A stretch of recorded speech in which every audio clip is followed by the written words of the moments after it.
It's time now for Mr. Keen, Tracer of Lost Persons.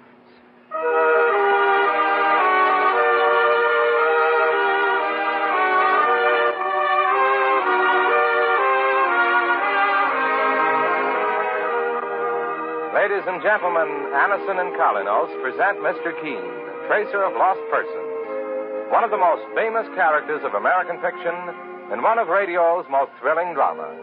Tonight and every Thursday at the same time, the famous old investigator takes from his file and brings to us one of his most celebrated missing persons cases. Tonight's case is entitled The Silver Dagger Murder Case.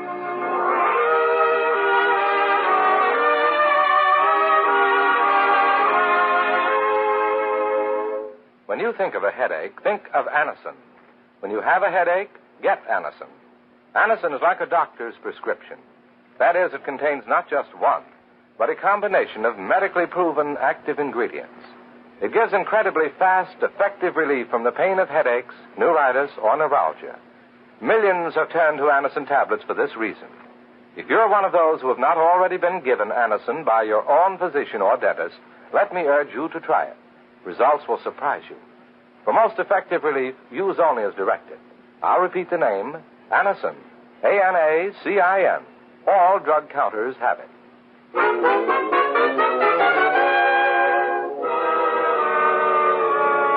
Now for Mr. Keen and the Silver Dagger Murder Case.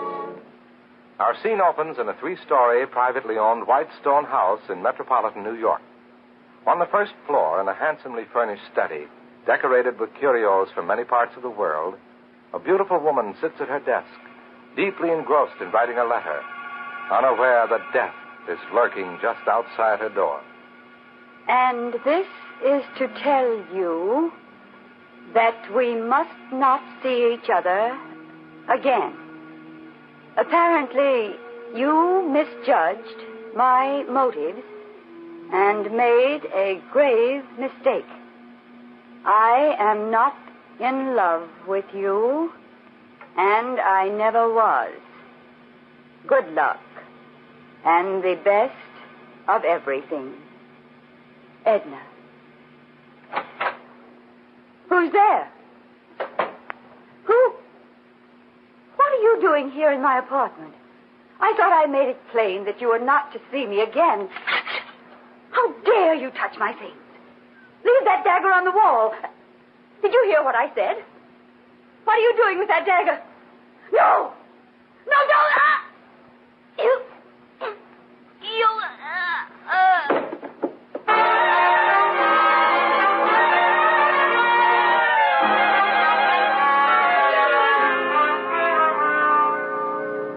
Sorry to disturb you, Mr. Keen. Oh, that's quite all right, Mike. Well, there's a strange-looking feller in the outer office. He wants to see you. A strange-looking man? He's got a French accent, but he's wearing an outfit like a moving picture extra. Says his name is Lafarge, and it's a matter of life and death. Well, I'll see him at once, Mike. Right, sir. And wait till you get a look at his makeup, boss. Sure, all he needs is a camel, and he'd be set for a trip across the desert. You wanted to see me? You are Monsieur Keen? Yes. My name is Lafarge, Monsieur Jean Lafarge. I am grateful that you consent to see me, Monsieur Keen. The situation cannot wait. Please sit down, Mr. Lafarge. You've met my partner, Mike Clancy. Yes, of course.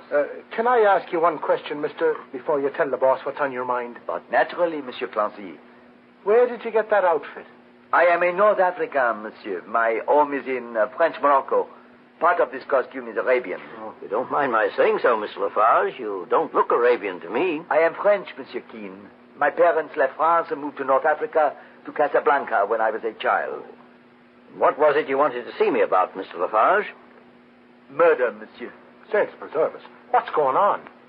Last night, a woman named Edna Coring was killed in her home here in New York. Edna Coring? Seems to me I've heard that name before. She was a very wealthy and beautiful woman, Monsieur Keen. Much in the news. Well, I didn't read about a murder in the papers this morning. It was kept from the papers, Monsieur Clancy. The police believe they will have a better chance to catch the killer if there is no publicity at the moment. Then how did you learn about it, Mr. Lafarge? I had an appointment with Edna, Miss Coring, last night. When I reached the house, the police were there investigating her murder. The man who found her body, a servant, told me what happened. And you spoke to the police? No, monsieur, I did not. I left immediately without going upstairs. I see. But please, let me explain everything first. Very well, Mr. Lafarge. I first met Miss Coring in North Africa 3 years ago. She was on a tour, and she came to my place of business. I am an exporter of African curios, Monsieur Keene. And she was fond of collecting odd souvenirs on her travels. What sort of odd souvenirs? Oh, masks, silverware, and knives. It was a solid silver knife that I sold her, a dagger. It was used by her murderer. And is that why you were so reluctant to speak to the police? Because you had sold her the murder weapon? That and my relationship with Edna Coring. We were very good friends, and nothing more. But the police may think... Mr. Keene, it is not for myself alone that I beg for your assistance. Edna Coring was a wonderful woman. It is only fitting that I should ask you, one of the greatest investigators in the country, to see that her murderer is caught. It seems to me, Mr. Lafarge, that your story isn't complete. Monsieur? Are you holding anything back from me? You are a very discerning man, Monsieur Keene. Yes, there is something else. I only hesitate because I don't want to involve a young man who may be innocent. Who is this young man? His name is Alan Cody. He is a young, ambitious playwright who is still unknown. I have every reason to believe that Edna Coring was in love with him. She told me about young Cody. You also have reason to believe Alan Cody may have murdered her? She told me several days before her death that she was breaking off with him. She said that she intended to send him a letter, but I could see it was making her nervous. She wasn't quite sure how he would react. Why was Edna Coring breaking off with this young man? She said there was too much of a difference in their ages, at least 14 years. Perhaps there was another reason, I do not know. However, if I may suggest it, young Cody would be the man to question first about her murder. Yes, obviously. Here is my card, Monsieur Keene. I will write young Cody's address on the back for you. Very well. You have no idea how grateful I am for your help. This horrible thing has become a nightmare. But now I feel safe. You're safe, Mr. Lafarge, as long as you remain on the list of innocent people. I beg your pardon? If I accept this case, I intend to make a thorough investigation of everyone connected with it, Mr. Lafarge, including you. I understand that, Monsieur Keene. Very well. Mike Clancy and I will have a talk with Alan Cody. Perhaps he'll prove to be a starting point in our search for Edna Coring's murderer.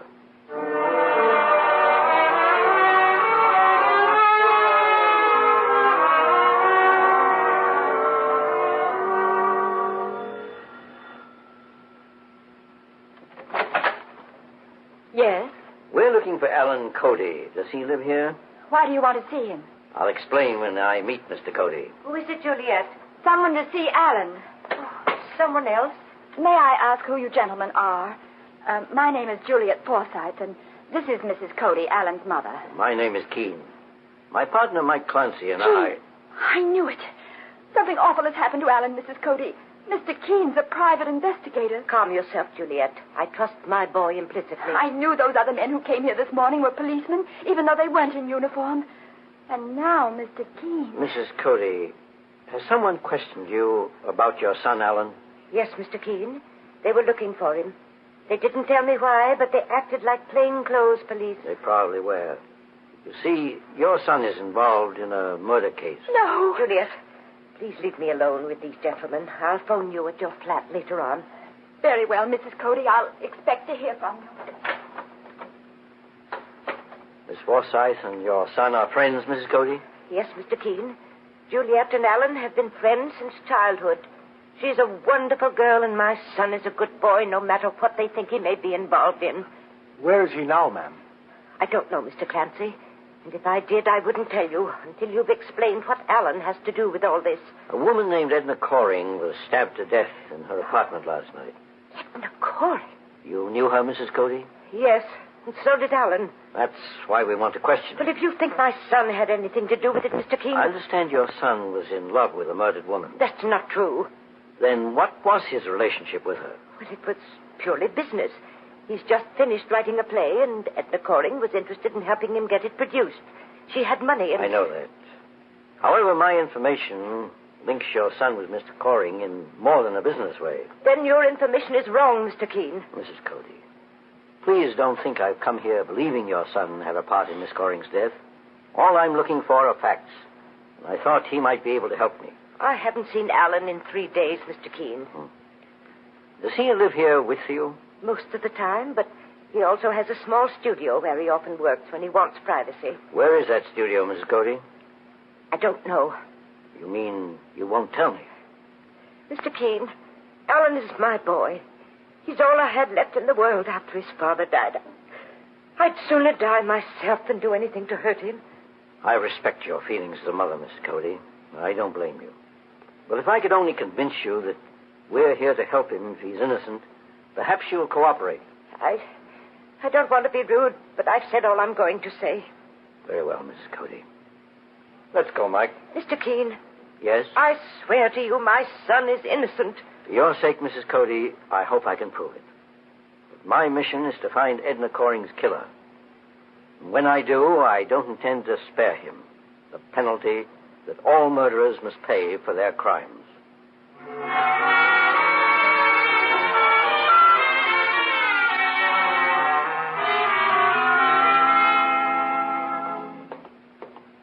Well, this is Edna Coring's house, Mr. Keene. She evidently owned this entire white stone building. Well, perhaps there's someone inside.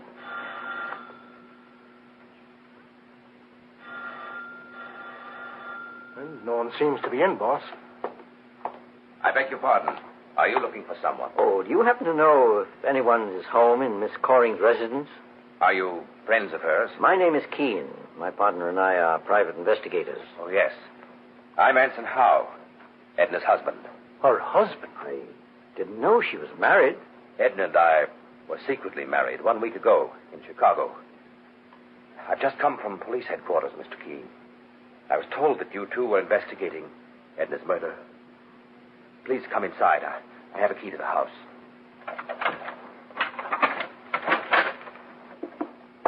I only found out about Edna this morning when I arrived from Chicago.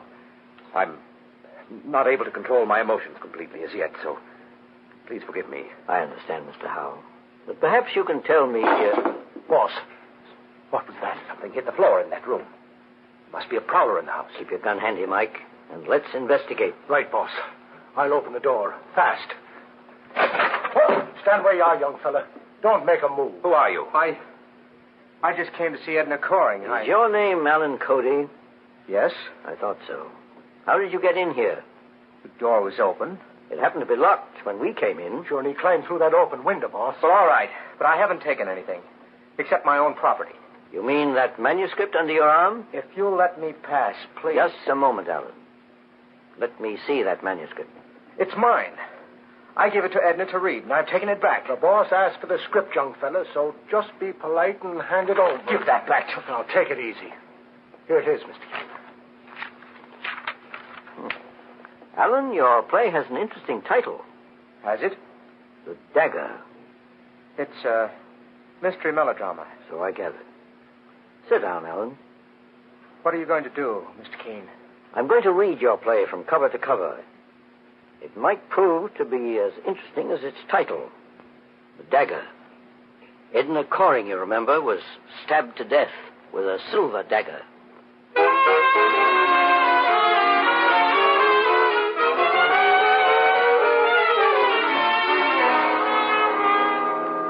In just a moment, we'll return to Mr. Keene and the Silver Dagger murder case.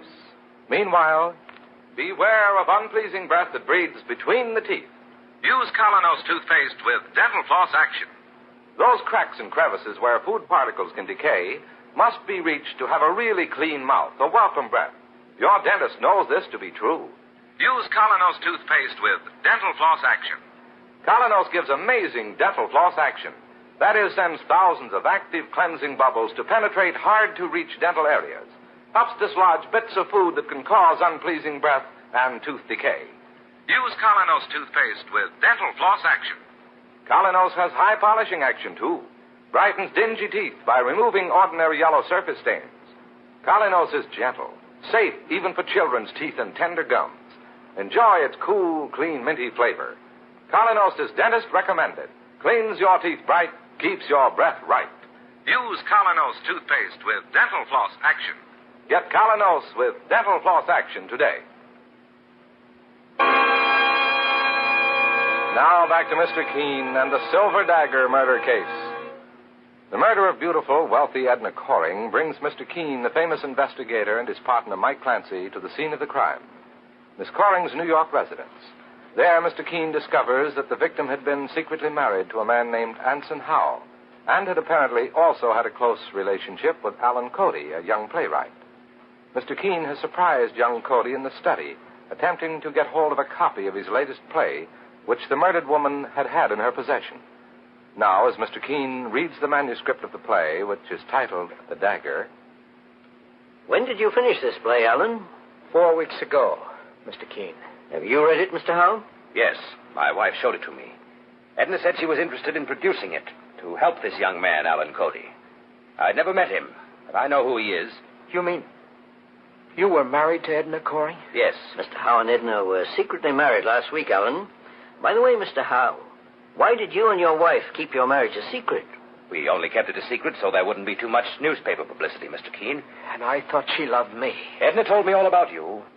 She said she befriended you because she thought you were talented, but that you became infatuated with her. Apparently that's the theme of this play of Alan. A young man falls in love with an older woman, then stabs her to death. Mr. Keen. Yes, Mike? Will you just look at the walls of this room? I noticed them before, Mike. Edna Coring had some odd souvenirs. My wife collected these masks and weapons as a hobby, Mr. Keen. The silver dagger that was used to kill her was taken from the empty space on that wall over there. Mr. Howe, do you know a man named Lafarge? Jean Lafarge, the French Moroccan? Yes, he was also in love with my wife before I married her.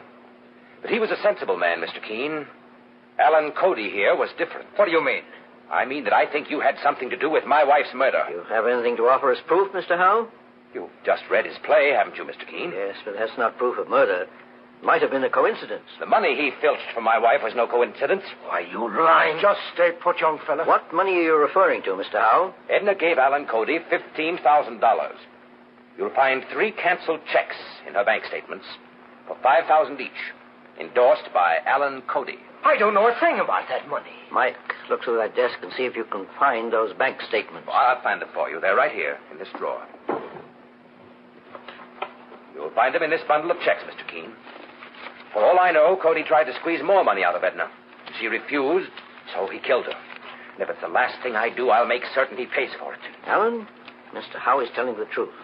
Here are those checks, totaling $15,000 and endorsed by you. But that isn't my handwriting, Mr. Keen. It's a forgery. Write your name on this sheet of paper, quickly. Write my name? Yes, here's a pen. There you are, Mr. Keen. Look at this, Mike. Sure, and his handwriting isn't the same as on those checks, boss, but maybe he's disguising his signature on purpose. Well, isn't anyone on my side? Do you all think I'm guilty? Even your mother knew how you felt about Edna. She came here once and quarreled with Edna, threatened her if Edna didn't break off with you. Leave my mother out of this. I'm sorry, Alan, we can't. In view of what Mr. Howe just said about threats, please phone your mother now. Look, Mr. Keen, arrest me if you want to, but leave her alone. I've caused her enough unhappiness already. Alan, will you phone your mother, or must I? All right. I'll do it.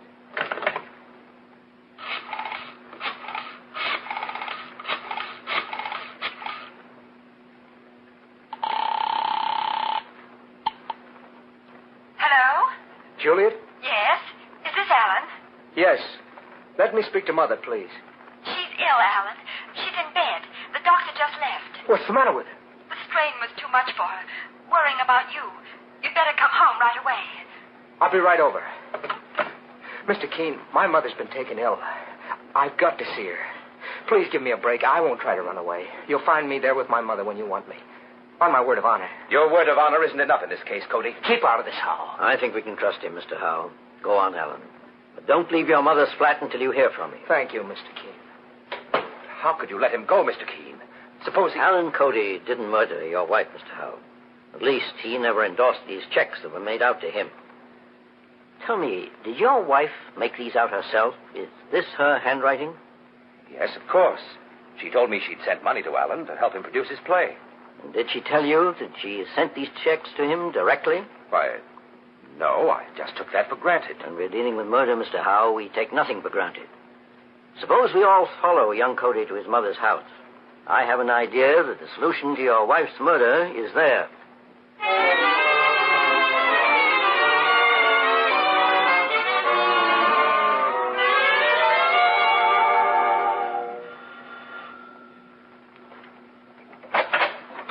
Mr. Keene, please come in. Thank you. Juliet, you know my partner, Mike Clancy, and this is Mr. Howe, Miss Juliet Forsythe. How do you do? How do you do? How is Mrs. Cody? A little better. May we see her? Of course.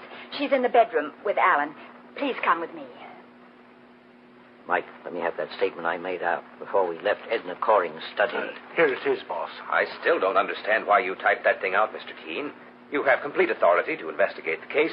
You don't need a statement to that effect from anyone. I prefer it this way, Mr. Howe, for my own reasons. Please come in, Mr. Keene. Mr. Keene, How do you feel, Mrs. Cody? a little better, thank you. The doctor said Mother would be all right, providing she wasn't subject to any more strain. It's her heart.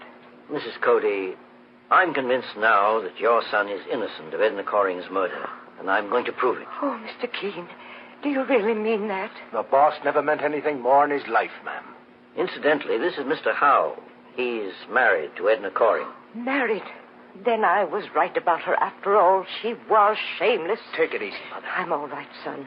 I just want you to know that when I interfered in your behalf, I knew what I was doing. Then you saw Edna Coring, Mrs. Cody. Mr. Keene, I knew she was only amusing herself with Alan. I saw her and warned her never to speak to him again, or I wouldn't be responsible. Mother, be careful of what you say. I'm not afraid. I have nothing to hide. Perhaps not. But you made one mistake, Mrs. Cody. Edna Coring was only trying to be fair to Alan. She never led him on. Is that right, Alan? Yes, but if you think my mother's quarrel with Edna had anything to do with her murder... Alan, right now, all I want is complete authority to investigate this case thoroughly. But you already have that, Mr. Keene. I need it in writing, Mrs. Cody. I've prepared a statement to that effect, and Mr. Howe has already signed it. I want the rest of you to add your names. Mike, your pen, please. Okay, boss. Here you are. Miss Cody, sign here, please. There you are. Alan? There. Well, I guess that's all we... Oh, wait. Suppose you sign it, too, Juliet. After all, you're involved in this, too, as Alan's best friend. I'd be glad to sign, Mr. Keene. There you are, sir. Oh, thank you, Juliet. Now I don't want to cause Mrs. Cody any more distress, so I'll leave you for the time being. May I stay here with Mother, Mr. Keene? Yes, Alan, it's quite all right. Oh, Mr. Howe, may I speak to you in the living room before I leave, please? Very well. And you too, Juliet? Excuse me, Mrs. Cody. I'll be right back. What is it, Mr. Keene? Mr. Howe, I wanted to tell you that I found your wife's murderer. What? But I prefer to finish this case out here so as not to excite Mrs. Cody. Mr. Keene, you mean you know who killed Edna Coring? Yes. Who? You did, Juliet. What? Don't try to deny it. A moment ago, when you signed this statement I pretended to need, I saw that your signature matched the endorsements on these checks of Edna Coring's. You write with your left hand, Juliet, which gives your handwriting a peculiar slant. Oh, Mr. Keene, how did this girl get hold of those checks for my wife? Your wife believed Juliet Forsythe could be trusted as Alan's best friend. She wanted to help him produce his play, but thought perhaps he wouldn't accept her money after she broke off with him, and that Juliet could persuade him. But Juliet promptly forged Alan's signature and cashed the checks herself. No, that's a lie. Now, listen, young lady. You raise a rumpus and scare that old lady inside, and I'll carry you out on my back. Edna Coring took Alan away from me. All my life I hoped he'd marry me. But he never knew. and Edna Coring stole him away. Are you trying to say that you killed Edna Coring because of your love for Alan? Don't you see, Mr. Keene? I wanted to protect him from her. I admit I was terribly jealous, but I thought of him as well. In other words, Juliet, you're looking for sympathy. Well, I'm going to disappoint you. There is no excuse for murder and no sympathy for it. Even less in your case. How can you say that? Look at me. Am I pretty? Am I rich and beautiful like Edna was? No. All I had was Alan and she... You claim you loved Alan. Yet you stole money that was rightfully his. Love such as yours is false, Juliet. You stabbed Edna Coring to death to cover your theft and forgery. No. Maybe jealousy had a part in it, too. Maybe your mind did become twisted over the years. But the fact remains that you murdered primarily for profit. That's how you'll be tried. Take her away, Mike. I'll put in a call to Lieutenant Hale at police headquarters and tell him that the Silver Dagger murder case is finally solved.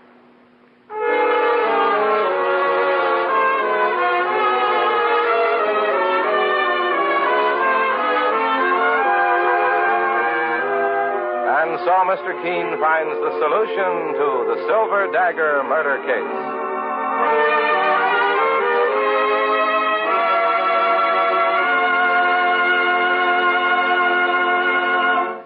The next time you're suffering from the pains of headache, neuritis, or neuralgia, try Anacin.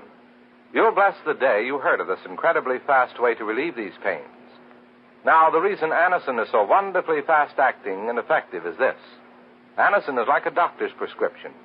That is, Anacin contains not just one, but a combination of medically proven, active ingredients in easy-to-take tablet form. Thousands of people have received envelopes containing Anacin tablets from their own dentist or physician, and in this way have discovered the incredibly fast relief Anacin brings from pain of headache, neuritis, or neuralgia. So, next time such pains strike, take Anacin. For most effective relief, use only as directed.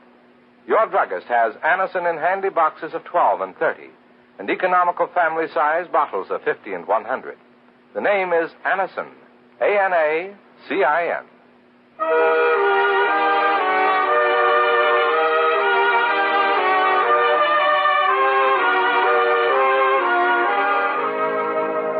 Mr. Keene, Tracer of Lost Persons, is based on the novel Mr. Keene. The radio sequel is originated and produced by Frank and Ann Hummert. Dialogue by Lawrence Clee. Bennett Kilpack plays Mr. Keene. It is on the air every Thursday at this time. Don't miss Mr. Keene next Thursday when the kindly old Tracer turns to the Martin Street murder case.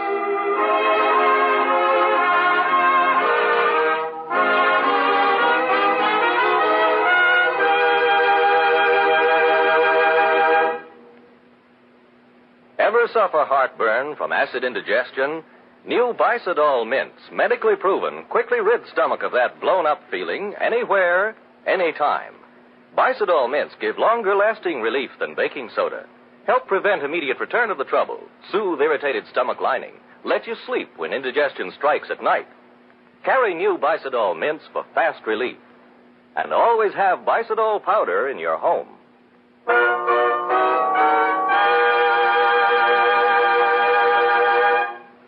Mr. Keene, Tracer of Lost Persons, will be on the air next Thursday at this same time. This is Larry Elliott saying goodbye for Mr. Keene and the Whitehall Pharmaceutical Company, makers of Anacin and Colinos, and many other dependable, high-quality drug products. This is CBS, the Columbia Broadcasting System.